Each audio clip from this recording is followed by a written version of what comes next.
अस्सलाम वालेकुम students, I am Mohammad Fawad Malik. हम आर्टिकल डिस्कस कर रहे थे डिफरेंट पैरामीटर्स साउंड की स्पीड को एयर में या गैसेस में किस तरह से डिस्टर्ब करती है, जिसमें हमने प्रेशर के इफेक्ट्स और डेंसिटी के इफेक्ट्स को स्टडी कर लिया था।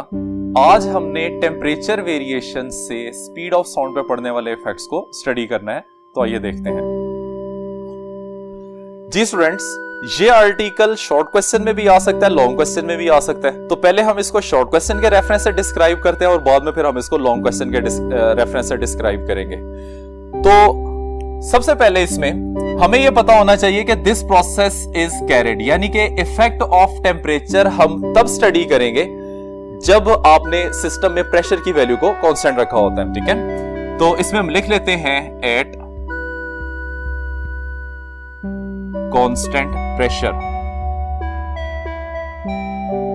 कांस्टेंट प्रेशर रखते हुए कहता है कि formula of speed of sound क्या होता है, that is gamma P divided by rho under root. अब अगर आप प्रेशर की वैल्यू को कांस्टेंट रख लेते हैं तो उसके साथ जो फैक्टर गैमा लिखा हुआ है दैट इज ऑलरेडी कांस्टेंट। तो इस रिलेशन को हम इस तरह से लिख देंगे, V is equal to constant divided by rho और होल वैल्यू का क्या आ जाएगा, स्क्वायर रूट आ जाएगा। और ये फॉर्म हम सिर्फ तब लिख सकते हैं जब आपने प्रेशर की वैल्यू को कांस्टेंट किया हुआ है। अब स्टूडेंट्स, हम इस कांस्टेंट को रिमूव करते हैं तो ये इक्वालिटी प्रोपोर्शनैलिटी में कन्वर्ट हो जाएगी। So V is directly proportional to 1 over square root of rho. ये हमारे पास एक फॉर्म आ जाती है कब, जब हमने प्रेशर की वैल्यू को कांस्टेंट रखा होता है। अब स्टूडेंट्स, अगर हम टेम्परेचर की वैल्यू बढ़ाते हैं कांस्टेंट प्रेशर के ऊपर तो सिस्टम एक्सपेंड करना शुरू करेगा। अब सिस्टम जब एक्सपेंड करता है तो एक्सपेंशन की वजह से अमाउंट ऑफ गैस कांस्टेंट रहती है, और अमाउंट ऑफ गैस कांस्टेंट रहने से हम कह सकते हैं कि density of the gas decrease करती है, क्योंकि टेम्परेचर के बढ़ने की वजह से वॉल्यूम भी बढ़ना शुरू कर देता है। तो जब आप टेम्परेचर बढ़ाते हैं तो उसकी वजह से डेंसिटी डिक्रीज करती है, और according to the relation density के कम होने की वजह से स्पीड ऑफ साउंड जो है इन दैट गैस वो क्या करेगी, इंक्रीज करना शुरू कर देगी। तो हम लिख सकते हैं, Since rho is inversely proportional to temperature, रो जो है यानी डेंसिटी टेम्परेचर के इनवर्सली प्रोपोर्शनल है। अब ये वैल्यू हम ऊपर वाले फॉर्मूला में प्लेस करते हैं तो ये क्या बन जाएगा, V is directly proportional to 1 over under root of rho की वैल्यू इसमें प्लेस कर देते हैं 1 डिवाइडेड बाय T। जी स्टूडेंट्स, तो इसको अगर हम लिखेंगे तो ये वैल्यू इस तरह से बन जाएगी, V is directly proportional to under root of T। ये हमारे पास एक रिलेशन बन जाता है जो कि टेम्परेचर के इफेक्ट्स को डिस्क्राइब करता है, टेम्परेचर वेरिएशन के इफेक्ट्स को डिस्क्राइब करता है on the speed of sound. इसको हम रिजल्ट की फॉर्म में इस तरह से लिख सकते हैं कि hence speed of sound is directly proportional to the square root of absolute temperature।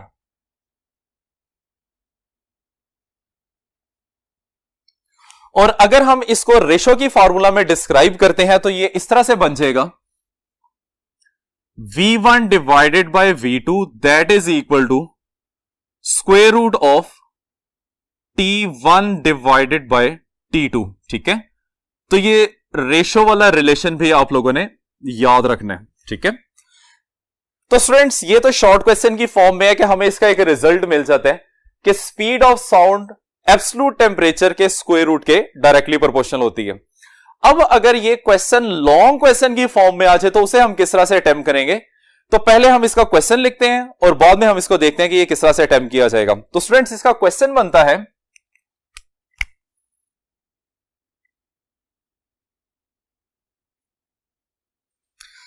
कहता है कि show that 1 degree Celsius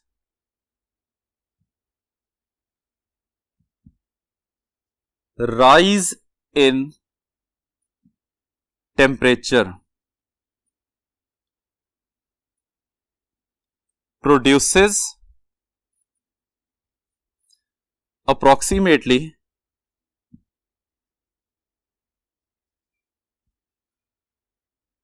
0.61 meter per second increase in the speed of sound. जी स्टूडेंट्स, तो ये हमारे पास इसका क्वेश्चन आता है कि आपने ये बात वाज़ेह करनी है कि जब भी आप टेम्परेचर में 1 डिग्री सेल्सियस इंक्रीज करते हैं तो उसकी वजह से मीडियम के अंदर साउंड की स्पीड में 0.61 मीटर पर सेकेंड का इंक्रीमेंट आ जाता है। ठीक है, तो ये है जी हमारे पास वो क्वेश्चन जो कि लॉन्ग क्वेश्चन की फॉर्म में आता है। अब हम इसको डिस्क्राइब करते हैं। तो वंस अगेन हम स्टार्ट करते हैं।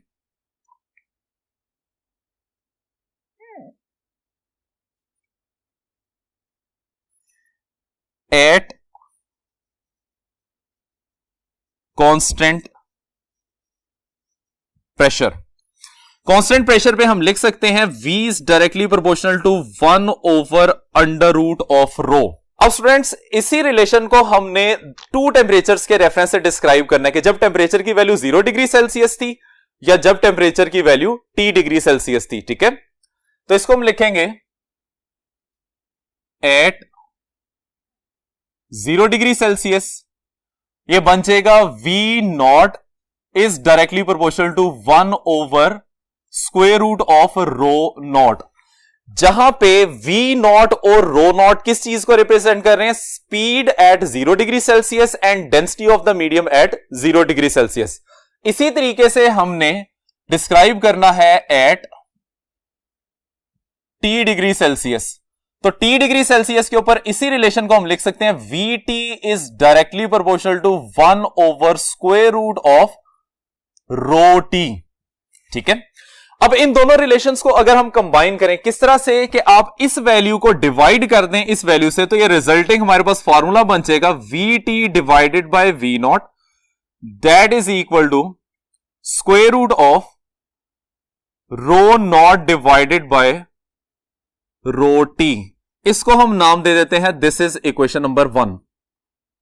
अब स्टूडेंट, इस इक्वेशन में हमने rho not divided by rho t की वैल्यू फाइंड करके प्लेस करनी है और ये हमें कुछ स्पेसिफिक रिजल्ट्स देगी। ठीक है, लेकिन उससे पहले वो कहता है कि let V T and V naught be the values of volume at T degree Celsius and at 0 degree Celsius respectively.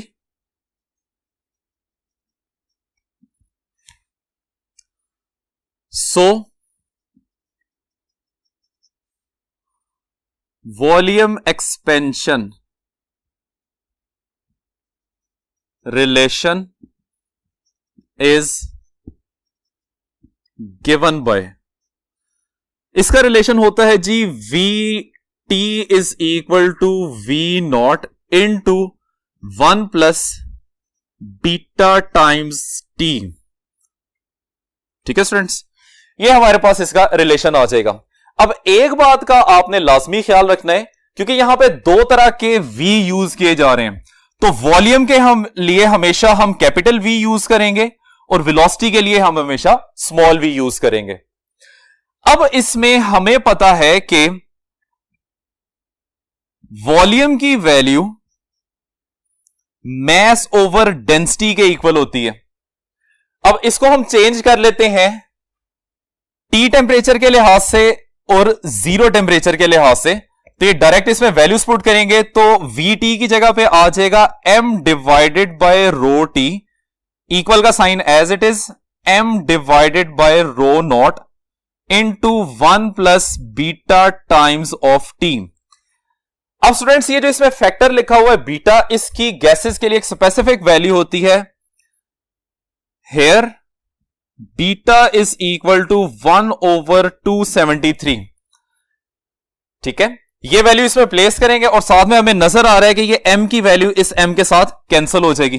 तो ये रिलेशन कुछ इस तरह से बन जाएगा 1/ρt that is equal to 1/ρ0 into 1 plus t divided by 273।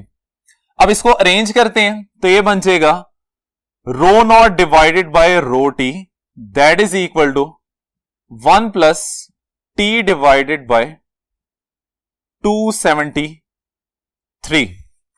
अब students जो वैल्यू हमने फाइंड करनी थी ρ0 डिवाइड बाय ρt की, वो यहां पे हमने फाइंड कर ली है और इसको अब आपने प्लेस करना है इक्वेशन नंबर 1 में।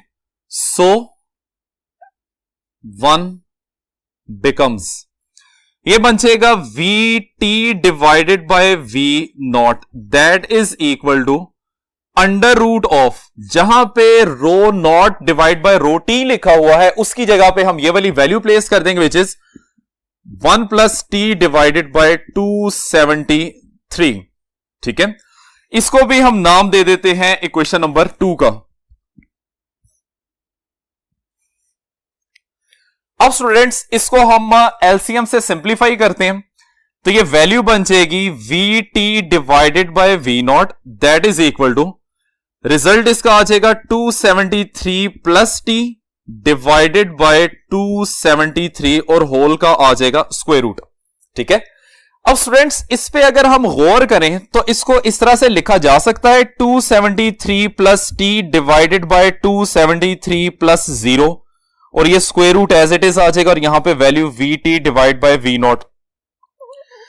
अब इसको इस तरह से लिखने का मकसद क्या है, हमें पता है कि अगर हम सेल्सियस टेम्परेचर में 273 वैल्यू ऐड कर दे तो सेल्सियस टेम्परेचर केल्विन टेम्परेचर में चेंज हो जाता है। इसी तरीके से अगर मैं 0 डिग्री सेल्सियस में 273 की वैल्यू ऐड कर देता हूं तो यह भी क्या बन जाएगा, केल्विन टेम्परेचर में कन्वर्ट हो जाता है। तो इसको अब मैं आसानी से इस तरह से लिख सकता हूं vt divide by v0 that is equal to capital T divided by T0 where capital T is representing the temperature in Kelvin। ये वाला टेम्परेचर बन जाएगा सर्टन टेम्परेचर T के ऊपर और इसको मैं लिख सकता हूं kelvin temperature at 0 degree Celsius, जिसको हमने यहां पे नॉट से रिप्रेजेंट किया हुआ है। और स्टूडेंट्स ये तो वही रिलेशन बन गया है जो कि हम पहले शॉर्ट क्वेश्चन में इसकी रेशो वाली फॉर्म डिस्क्राइब करके हैं। ठीक है, अब आइए नेक्स्ट हमने प्रोसीड करना है फ्रॉम दिस इक्वेशन नंबर 2।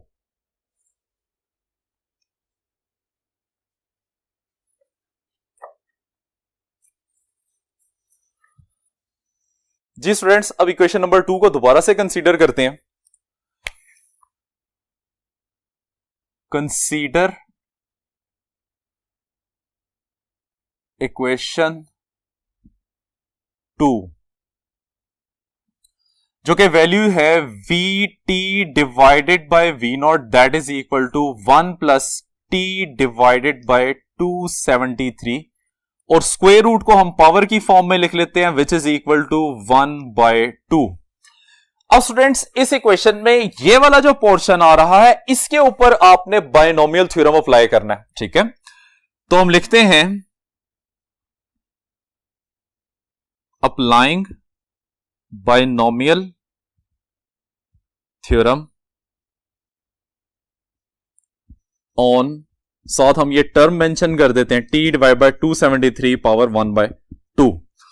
तो ये बन जाएगा 1 plus t divided by 273 power 1/2 which is equal to 1 as it is plus power आ जाएगी 1/2 मल्टीप्लाई बाय ये फैक्टर जो लिखा हुआ है और फिर इसके बाद स्क्वायर और फिर क्यूब वाली टर्म्स आना शुरू हो जाएंगे जिसको हम यहां पे नेग्लेक्ट कर देते हैं। तो सिंपली इसके लिए लिखेंगे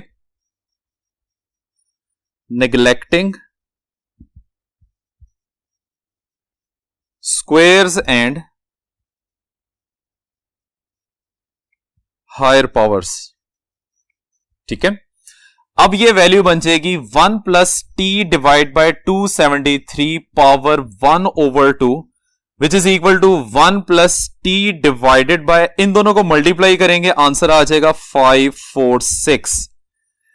अब इस इक्वेशन में इस फैक्टर की जगह पे हमने इसकी वैल्यू पुट कर देनी है, तो ये बनेगा implies that V naught divided V T divide by V naught that is equal to 1 plus T divided by 546। अब स्टूडेंट्स इसको हम अरेंज करके लिखेंगे, ये बन जाएगा V T is equal to V naught multiply by 1 plus T divided by 546। V naught की value को मल्टीप्लाई कर देते हैं, तो V naught is equal to V naught 1 से मल्टीप्लाई होगा V naught plus V naught T divided by 546। अब students हमें यह बात पता है कि वी नॉट की वैल्यू 332 मीटर पर सेकेंड होती है, तो since we naught is equal to 332 metre per second, ये वैल्यू आप इस रिलेशन में पुट करेंगे, implies that we have V T is equal to, इस वी नॉट को एज इट इज रहने दिया जाएगा, वो इस वजह से क्योंकि ना तो इसके साथ कोई फैक्टर मल्टीप्लाई हो रहा है और ना ही डिवाइड हो रहा है, तो इसकी वैल्यू पे कोई फर्क नहीं पड़ेगा, प्लस एज इट इज आ गया 332 डिवाइडेड बाय 546 और साथ में ये टेम्परेचर की वैल्यू एज इट इज आ जाएगी, ठीक है। अब इन दोनों को हम सिंप्लीफाई करते हैं तो उससे हमारे पास रिजल्ट आ जाता है 0.61 और टी वैल्यू साथ एज इट इज आ जाएगी। तो स्टूडेंट्स ये वो क्वेश्चन की स्टेटमेंट है जो कि उसने हमसे पूछा था कि show that 1 degree rise in temperature produces 0.61 metre per second increase in the speed of sound, ठीक है। टेम्परेचर की वैल्यू जैसे जैसे आप यहां से 1 इंक्रीज करते हैं, 2 इंक्रीज करते हैं, 3, तो फिर आप उसको इस फैक्टर से मल्टीप्लाई करेंगे और इसकी तो कांस्टेंट वैल्यू है 332, वैल्यू ऐड करते जाएंगे तो इससे हमें स्पीड का पता चलता जाएगा। अब यहां पे देखें हमारे पास दो रिलेशंस बन गए, speed of sound at certain temperature find करने का एक ये फार्मूला है और एक फार्मूला हमने पहले डिस्क्राइब किया था, that is V T divided by V naught that is equal to T divide by T naught square root. अब दोनों रिलेशन जो है वो यूज कहां पे करने हैं स्टूडेंट, ये रिलेशन इस रिलेशन की एक्सटेंशन है जो कि हम बायनोमियल थ्योरम अप्लाई करके हासिल करते हैं। तो बेसिक फार्मूला आपके पास यही वाला है, आपने एमसीक्यू के लिए हमेशा यही फार्मूला यूज करना है। उसकी रीजन क्या है? उसकी रीजन यह है कि यह फार्मूला हायर टेम्परेचर के ऊपर एप्लीकेबल नहीं है, आपको रिजल्ट सही नहीं देगा। इसकी लिमिटेशन सिर्फ 0 से 10 डिग्री सेल्सियस तक है। अगर वो आपको 0, 1, 2, 3, 4, 5, 6 टिल 10 तक कोई ना कोई वैल्यू बताता है टेम्परेचर वेरिएशन की, आप इसमें पुट करें और इसमें पुट करेंगे, आंसर अप्रोक्सीमेटली सेम रहेगा, ठीक है। लेकिन जब आप हायर टेम्परेचर्स की बात करते हैं तो इससे निकलने वाले रिजल्ट इससे निकलने वाले रिजल्ट्स के साथ मैच नहीं करते। एक्यूरेट किसका आंसर होता है? एक्यूरेट रिजल्ट इस फॉर्मूले का होता है। तो जब भी आपको क्वेश्चन आएगा तो आपने हमेशा ये वाला फार्मूला यूज करना है, ना कि ये वाला फार्मूला यूज करना है। अब स्टूडेंट्स एक और बहुत इंपॉर्टेंट बात फ्रॉम दिस रिलेशन, हमने चैप्टर नंबर 1 में यह बात पढ़ी हुई है कि कांस्टेंट वैल्यूज की डायमेंशंस नहीं होती, लेकिन यहां पे ये जो फैक्टर आपको 0.61 नजर आ रहा है, which is basically numerical value, numbers हैं ये, इसके डायमेंशन यहां पे एग्जिस्ट करते हैं। वो किस तरह से? चैप्टर नंबर 1 में ही हमने एक बात पढ़ी हुई है कि only those quantities can be added which are similar in nature. वो क्वांटिटीज ऐड की जा सकती हैं जो कि नेचर में सिमिलर होती हैं। अब देखें यहां पे ये दो मेरे पास डिफरेंट फैक्टर्स हैं और इसका आंसर किसके इक्वल आ रहा है? वेलोसिटी के इक्वल आ रहा है। इसका मतलब यह हुआ कि वेलोसिटी आंसर तब बनता है जब आप एक वेलोसिटी में दूसरी वेलोसिटी की वैल्यू को ऐड करें, क्योंकि वेलोसिटी में फोर्स तो हम ऐड नहीं कर सकते, ठीक है, क्योंकि उनकी नेचर सिमिलर नहीं है। इसका मतलब यह हो गया कि इसका टोटल आंसर या डायमेंशन या यूनिट्स जो होते हैं वो किसके इक्वल आने चाहिए? मीटर पर सेकंड के इक्वल आने चाहिए। तो इसको हम सिंप्लीफाई करके देखते हैं। हम इसको लिख लेंगे कि 0.61 t ये किसके इक्वल आना चाहिए? मीटर पर सेकंड के इक्वल आना चाहिए। अब मैंने सिर्फ 0.61 के डायमेंशन फाइंड करने हैं। स्मॉल टी यहां पे सेल्सियस टेम्परेचर को रिप्रेजेंट कर रहा है, तो उसकी जगह पे हम डिग्री सेल्सियस लिख लेते हैं, तो ये बन जाएगा 0.61 degree Celsius, that is equal to metre per second. और अगर मैं सिर्फ 0.61 की बात करता हूं तो ये किसके इक्वल आ जाएगा? m/s, और साथ में डिग्री सेल्सियस आ जाएगा। तो स्टूडेंट्स यहां से आपने ये बात याद रखनी है कि इस रिलेशन में 0.61 एक डायमेंशनल कांस्टेंट है। डायमेंशनल कांस्टेंट का क्या मतलब होता है? ऐसी कांस्टेंट वैल्यू जिसके डायमेंशंस एग्जिस्ट करते हैं। जिस तरीके से ग्रेविटेशनल कांस्टेंट की अगर हम बात करें तो वो भी कांस्टेंट वैल्यू है, लेकिन उसके भी डायमेंशन एग्जिस्ट करते हैं। तो स्टूडेंट्स यहां तक है हमारा आज का आर्टिकल। उम्मीद करते हैं कि आपको सब कुछ समझ आ गया होगा। इजाजत चाहते हैं, अल्लाह हाफिज।